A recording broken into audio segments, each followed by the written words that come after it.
had a dream that I was replaced by a diverse woman. Oh, not again. So in a recent special of South Park, Cartman is lying in bed at night, haunted by nightmares of him and his friends being slowly replaced by women of color, something he blames on Kathleen Kennedy, the Disney executive who most notably helped orchestrate the current development of Star Wars media. And it turns out that these aren't actually nightmares, but a glimpse into another universe he is then abruptly sucked into. Hijinks ensue, and there is the revelation that this is the result of Kathleen Kennedy's actions, for she used the Panda Stone, an ancient AI that rehashed popular media over and over again with wokeness and inclusivity to lazily appeal to a wider and wider audience. This was fueled further after Kennedy received bigoted backlash from angry fans like Cartman, and she retaliated again with use of the Panda Stone in an endless bitter cycle. I lashed out so hard and used the C word so many times you didn't really have a choice but to double down. In the end, both sides apologize. Cartman is returned to his proper place, and all is right with the world once again.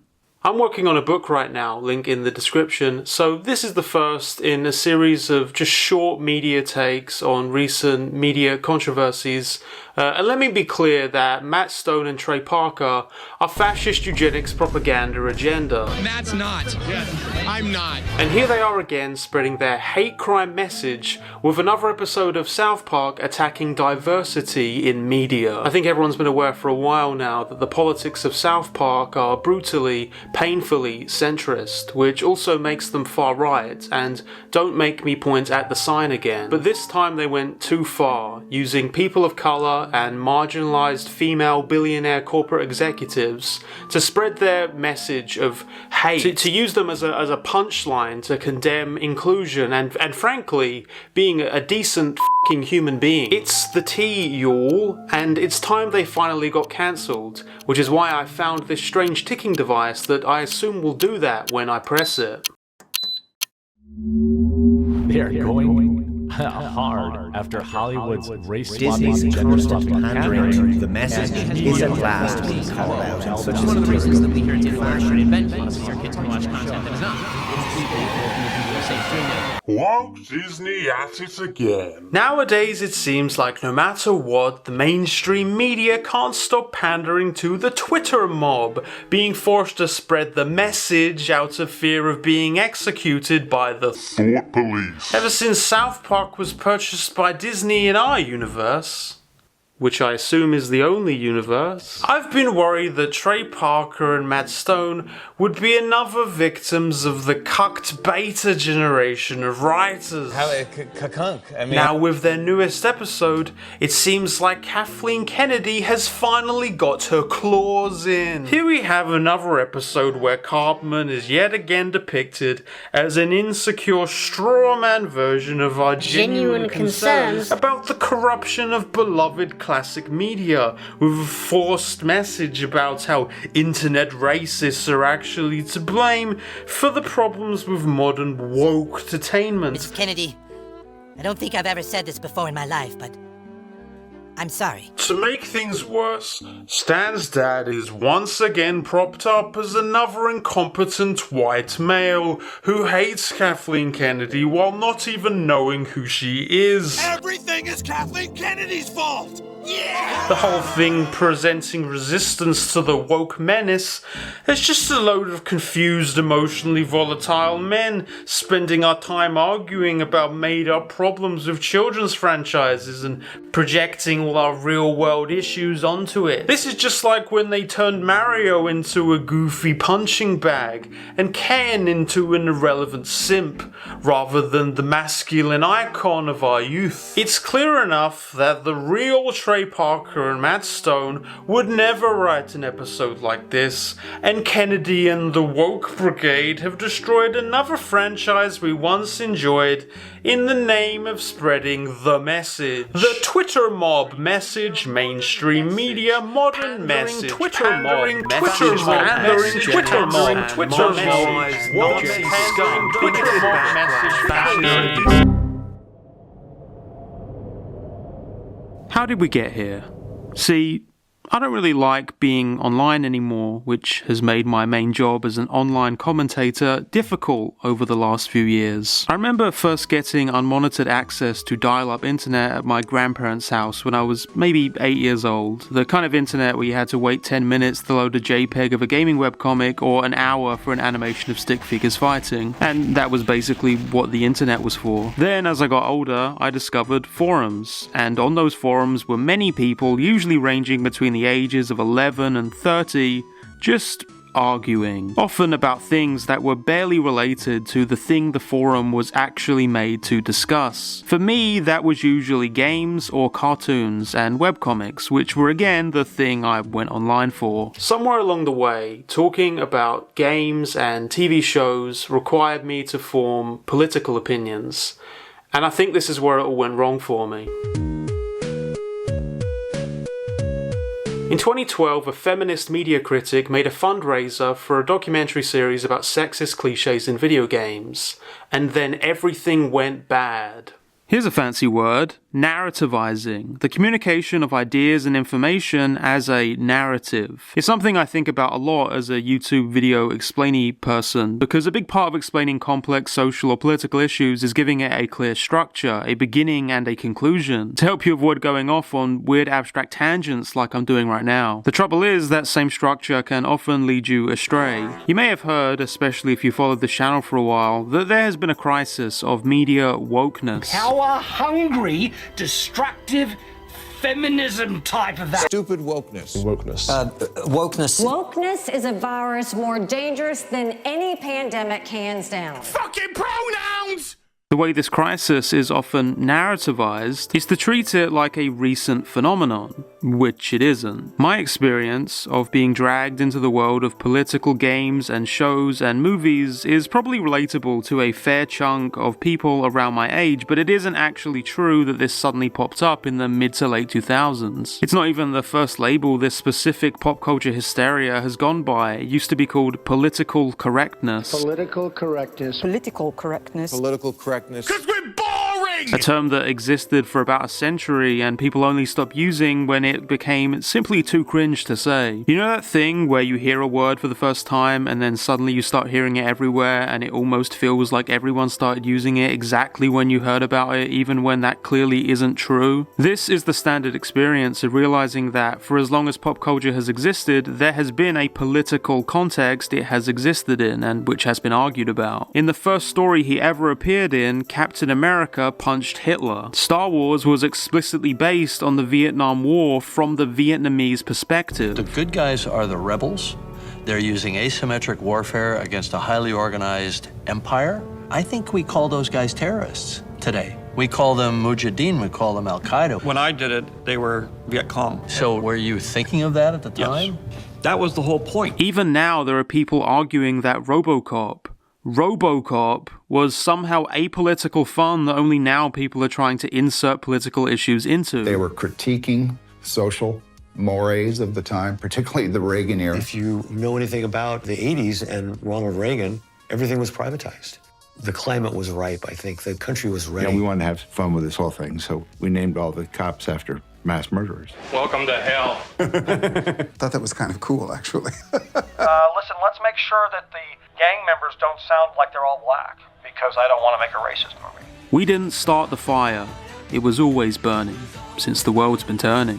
Just like all those books that got ritually burned by anti-communists because they were worried it was infecting people with leftist ideology. Again, this is hard to narrativize. There isn't a clear beginning and there definitely is not a conclusion in sight. And this has been one of the things I've tried to argue against with a lot of what I do, because whenever I see people arguing nostalgically about the way things used to be, I can't help but see it as so painfully short-sighted and naive. Pop culture didn't become politically charged in this way. We didn't just now start arguing about social justice ideology being reflected in media. You just started to notice all this either because of age or some inciting incident. And now, like that word you'd never heard before, you can see it everywhere. And if a lot of that exact same media you love was now coming out, you would be arguing it was an insidious form of wokeness gone mad. In most of the important ways, nothing has actually changed.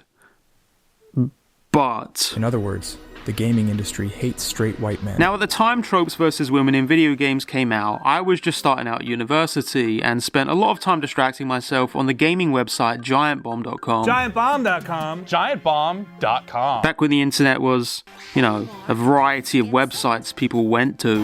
On the internet. And I do think, like a lot of things, this process of discussions getting more overtly political was quite gradual. There was a specific moment where suddenly it felt like there was a lot more threads that weren't so much, did you like this game mechanic, and became, should female characters be modeled in a way that communicates something about them other than fan service? And why do these leggings go into her asshole? Again, nowhere near the beginning of those conversations. There's always been discussions about the ways that games very specifically pandered to an audience of horny teenage boys. It would be silly to say that Anita Sarkeesian came along and then all of a sudden this just sprouted out of nowhere. But I was also, you know, on the ground when all this was happening. And with the release of that show and the arguments surrounding it, I definitely noticed a kind of tide shift. Definitely a whole new wave of people suddenly joined into that discussion, and a whole new range of things were being fervently fought over.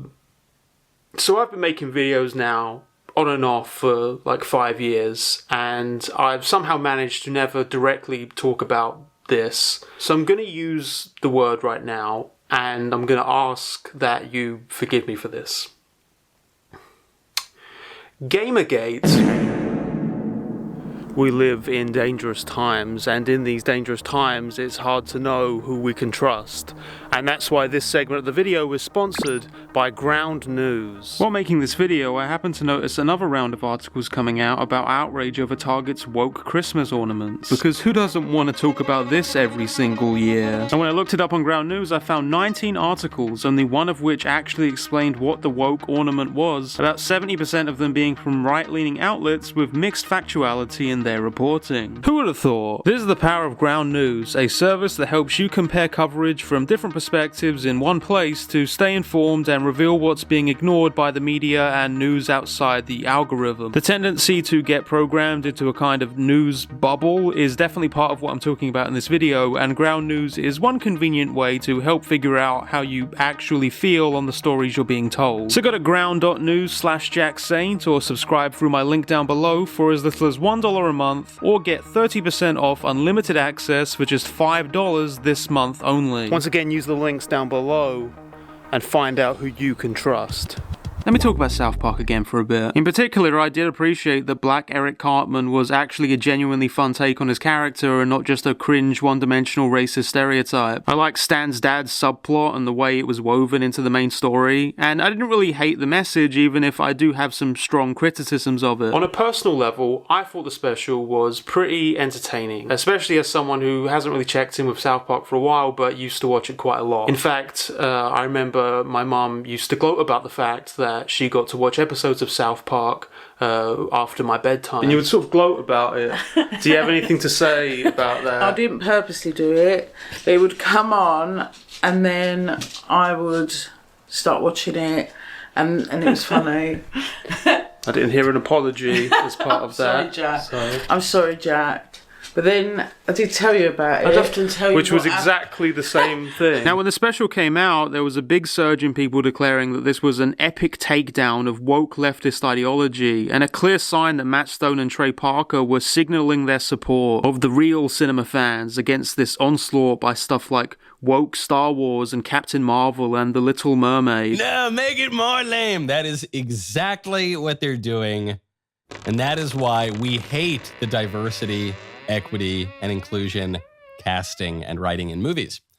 Followed by a counterwave of critics insisting the episode was the opposite, a mockery of the endless whining about diversity from certain chunks of popular media fandoms. I don't think either of those are fully true, which I think makes this the first time I have the same opinion on something as the critical drinker. Clearly the writers are taking aim at toxic fans who find reasons to complain about absolutely everything, and the evil Kathleen Kennedy from Another Dimension is a pretty smart parody of the monstrous, franchise-devouring being that a lot of people have created in their minds that probably has little or no connection to the mundane reality of the real Kathleen Kennedy. People on the right are like, yeah, we totally owned those woke libtards with this one. While people on the left seem to think this whole thing was basically making fun of those right-wing chuds and they were just too stupid to see it. Honestly though, I see this as more of a victory for common sense and moderation than for any particular side. There's a tendency for people to try and conflate art that they enjoy with art that explicitly agrees with their perspective. Not just in a creative, theoretical way, but like,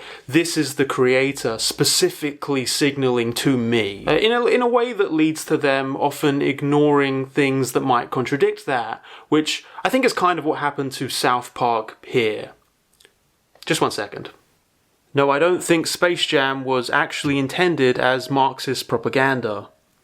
It simply is. Cartman is very often the butt of the joke in South Park, which is something some fans do seem to weirdly miss at times. When Cartman makes fun of Jews, the joke is on Cartman being an immature edgelord. But then again, the show's brand is being deliberately immature in an edgy way, so I can understand why there might be a confusion. And it's not like Cartman is never portrayed as being basically in the right, even if it's usually more in a expressing the thing you think but would never actually do kind of way. Cartman? Cartman saved the day? Can't be. In this case, I think you have to see the setup of the special as it is. A child having nightmares and sending out thousands of hate mail letters because he's terrified of a Disney executive and black women, living in constant fear that children's characters he loves will eventually be made diverse. And really, I don't need to keep explaining this, because it's one of those South Park episodes where eventually they just turn to the camera and explicitly say the things they don't agree with. I guess just wailing on woke stuff all the time is pretty lazy too. The point seems clear that the kinds of people who obsess over media wokeness day in day out are both overinflating the severity of the issue and, with the Kathleen Kennedy part of the episode, maybe even inadvertently fueling pushback by being the worst examples of their own cause. There's definitely a lot of people who also disagree with certain creative changes in modern media, but still find the Hitler yikes pee in his basement guy kind of embarrassing. If you want to watch a streamer that wants to pee in the potty, go watch someone else. Where I think the special misses the mark, though, is in this conclusion. In the words of South Park Kathleen, I wouldn't have tried to fight racism with a Panderstone if you hadn't written all those letters. Now, South Park has been criticized plenty in the past for being very both sidesy in how it engages with politics, taking the giant douche versus turd sandwich metaphor and often applying it to two absurd caricatures of any particular position, even if one requires a lot more stretching than the other. Most famous now is the Man Bear Pig episode that presented environmentalist Al Gore as an absurd alarmist over a fictional monster, the fictional monster being climate change. In fairness, this was then addressed in a later season, but it still reflects a general trend in the show's ideology, a trend that is only partly excused by the fact that it's all just comedy when clearly it is still expressing a political perspective. That if you don't let us fuck this asshole, we are gonna have our dicks and our pussies all covered in shit. I did want to quickly address a common way people refute this by claiming that South Park isn't promoting political apathy because they rarely attack people for caring about issues so much as performatively caring about an issue. And I really can't overstate how much attacking people often baselessly for virtue signaling or accusing them of only pretending to care is just the politically apathetic way of attacking people for caring about an issue. It is an easy way to criticize without ever having to actually have a take on a hot button issue, something anyone who has ever tried to speak out about any problem in society will find. It is, after all, still the main way people tend to attack environmentalists. Please don't make me post the Matt Bors comic. My perspective isn't that the episode's bad because it tries to present two sides as equally good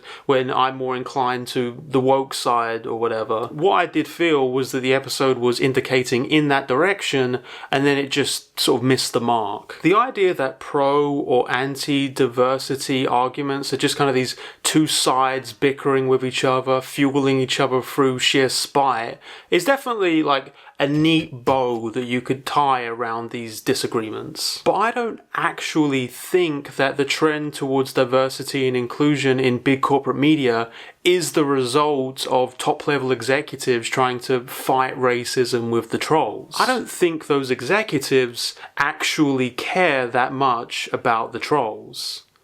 The issue is the stone. What if there was more to the panda stone? I mean, what does it represent? If you don't think about it too much, it seems pretty specific and coherent, but doesn't it seem like there's a little bit more going on here that we're not really talking about? Is there a chance that the Panda Stone is being used to too neatly wrap together a lot of different issues? To too neatly give South Park a middle ground conclusion, even if it moves the show away from making a real statement? And other leading questions that reassure viewers I'm going somewhere with this. To sum up everything Gamergate was about is a difficult subject, but as the slogan went, it's about ethics in games journalism. And I would say for most supporters of the movement, they would express it in this two-pronged way. Firstly, there was fear about the intermingling of games development with games journalism, even if it may have started off with an accusation about a game developer sleeping with a journalist for a good review when it turned out that review did not actually exist. Now, corporations trying to control the opinions expressed by review sites was already a well-known issue. It's actually the reason Giant Bomb existed, but this was not the focus of Gamergate's concern. Their concern was that the conversation around games was becoming biased by a kind of journalist ruling class of feminists and social justice warriors that was not representative of the gaming public at large. This was the second part of the issue, that even detached from any accusations about game makers and reviewers secretly collaborating, there was still going to be a shared bias or preference that was going to impact both games in general and how they were evaluated. People just like Depression Quest because it says important things about mental health. People just like Gone Home and Life is Strange because lesbians. I separate this because when you really think about it, this is actually a very different and much more convoluted thing to sort out than just some sort of underhanded promotion going on. It's not underhanded or even necessarily wrong to have a media perspective that doesn't necessarily align with a certain chunk of the gaming audience. In the immortal words of Video Game Donkey, having a perspective that you can clearly and consistently express is kind of the only thing that gives your opinion some kind of usefulness to people. It's important to build an understanding between the critic and the viewer. Every review you do should feel like an extension of the last until your audience understands what kind of games you respond to. You don't have to see eye to eye on every single game to put your trust in someone, obviously. A critic's power lies in the consistency of their voice. And I knew that guy back when he was making Akbar cartoons on Newgrounds. See? I'm bringing it all back. Narrativizing. Well, what if I press the trap light button? Then what happens? And on the level of actual artists making the games, what? Big studio games are already highly mediated by what is going to appeal to a marketable audience, and for the smaller independent stuff, there's nothing wrong with appealing to a more niche crowd. What does this have to do with ethics? And in the first place, game reviewers are more likely to be in a niche crowd because most people don't play everything that gets released, so you're more likely to end up with a preference for certain types of art that have a sense of novelty and subversion and subversive. Gamergate spoke to a general feeling of dissatisfaction for a group that felt like they had this one isolated sphere where things were simple and catered specifically to them. A feeling that suddenly the floor was shifting from under them, that the taste both of the people making and talking about their favourite pop culture was changing. Games weren't as fun anymore, and it had something to do with feminism. And from the sheer immensity of this feeling, a whole host of things were sucked into its orbit, strung together by conspiracies that admittedly rarely made sense on examination. They also gave her a single same-sex love interest in the game's DLC, and that makes me think that maybe they made her ugly on purpose so that she could be a lesbian.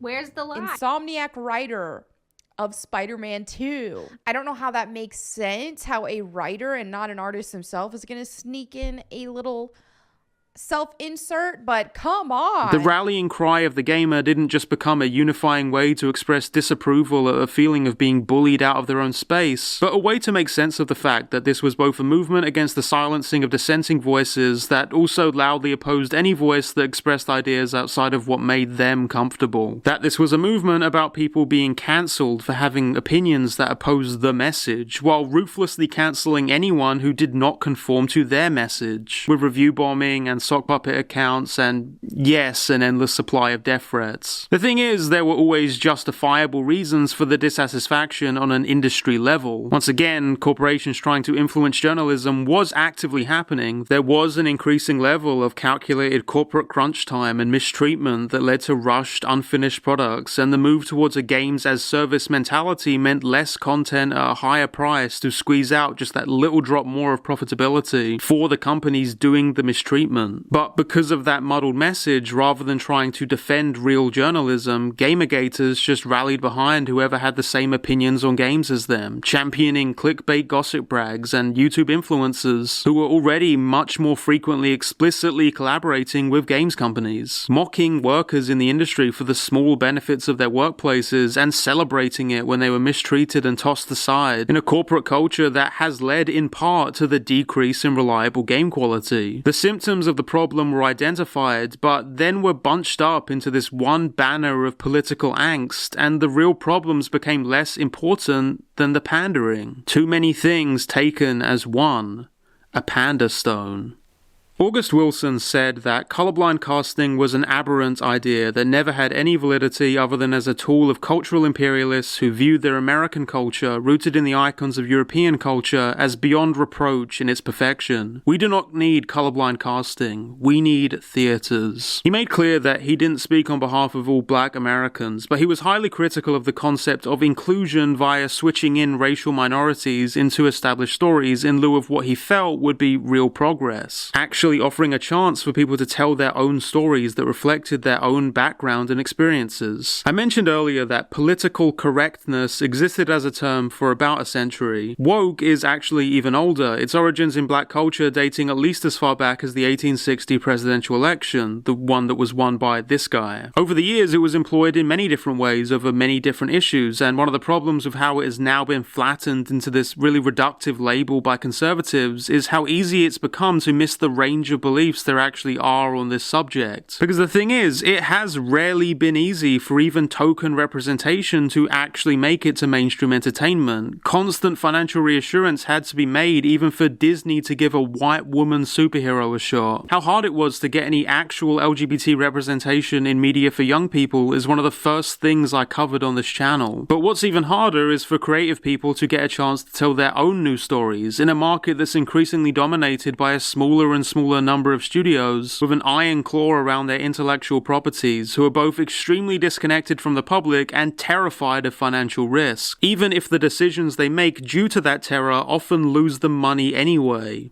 The problem with the panda stone is the same problem I see in a lot of people who talk about wokeness, and it's the same problem I had the first time I was suddenly arguing a lot about politics in popular media with Gamergate. Strung along like a crowd of Randy Marshes, you talk about multiple things as if they are unified. You let these things be strung along together into one convenient narrative. Put a chick in it and make it gay and lame is not about Disney executives trying to fight the trolls in the name of political justice. It's giant corporations making calculated decisions to reproduce the same material with superficial changes that have just enough new content to justify their own existence. I feel like it's also worth adding that even in the context of the obviously exaggerated cartoonish version of reality in the episode, they do a better job of the same thing with the subplot for Stan's dad. There's no need to indicate that anything happening with the handymen has anything to do with some emotional grudge or bitter feud, and if anything it'd cheapen what makes the section funny. It's just the outcome of a material reality that makes sense at the time. So you can be fun and irreverent in that South Park way and still make some kind of commentary out of it that doesn't invent a motivation that really does just pander to the mindset often held by people that consider themselves anti-woke. It's a trend that isn't even really born out of any sense of social justice, because most creative people who care about that aren't dreaming of the day they get to do a boring remake of an old Disney movie or a rushed out superhero movie they barely get any creative control over anyway. I mean, yes, undeniably there is an audience of young people who do feel empowered by that kind of representation, and I don't see why anyone should object to that kind of positive feeling, but that's not what corporations are motivated by. If they cared about art and its impact on people, they wouldn't be cancelling labours of love left and right for a tax write-off. They do the lazy retreads because that's what they think guarantees them the best chance of financial success, and provides them the barest cover against the ridiculous deadlines and underpayment and blatant neglect of their work workers that actually causes a lot of the problems you're seeing. And if you stop seeing it as this one unifying thing, if you can let go of this woke menace that lets you get pandered into supporting obvious actual government censorial authoritarian bullshit and focus on this, maybe we can start to focus our efforts on these monoliths that are actually creating these problems to break the Panda Stone and become a Randy Marsh for good. And maybe you can learn more about my book by going to patreon.com/jacksaint. Thank you all for watching this very brief media criticism video that I think only came down to like... Oh. Well, if you liked the video, please consider commenting or sharing the video. I actually have a tendency, if I get enough fun comments, to just go into the woods and do another video on the same topic. So good or bad, be as hateful as you want, and maybe you'll be featured. A lot of people like to stop their audience being toxic, but I like to reward it. I like to give it a little support now and again. Also, I have a dog now. Here's some pictures of my dog. It's a good dog. The next video is going to be about Squid Game. Thank you for watching. Racism.